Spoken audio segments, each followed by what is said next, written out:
College বিক্ষোভ SFI এর। দুর্নীতিমুক্ত কলেজ গড়তে নৈহাটির বঙ্কিমচন্দ্র কলেজে ঘেরাও এবং বিক্ষোভ কর্মসূচি ছিল এসএফআই এর। অশান্তি এড়াতে কলেজের সামনে চলছে পুলিশ পিকেটিং। মিছিল ও ঘেরাও কর্মসূচির অনুমতি না থাকায় এসএফআই কে কলেজে ঢুকতে বাধা দেয় পুলিশ। তারপর কলেজের গেটে বসেই চলে অবস্থান বিক্ষোভ। মূলত কলেজে বহিরাগতদের প্রবেশ বন্ধের বিরুদ্ধেই এসএফআই এর এই বিক্ষোভ।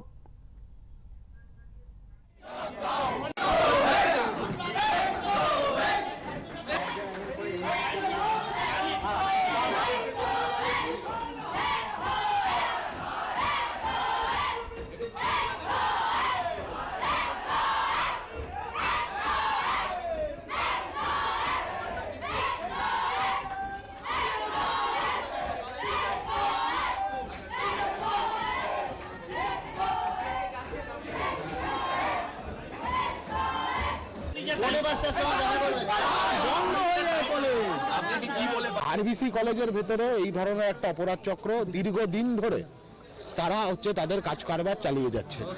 নানা ধরনের অপরাধ, নানা ধরনের যে কার্যকারখানা এই ক্যাম্পাসের ভেতরে অবৈধ ইউনিয়ন রুমগুলোকে ভরকেন্দ্র, ক্ষমতার ভরকেন্দ্রে পরিণত করা হয়েছে। সব মনোজিতদের ঠেক তৈরি হয়েছে কলেজের ভেতরে। অপরাধ মুক্ত ক্যাম্পাস চাই। ক্যাম্পাসের ভেতরে কোনো বহিরাগতকে ঢুকতে দেওয়া যাবে না।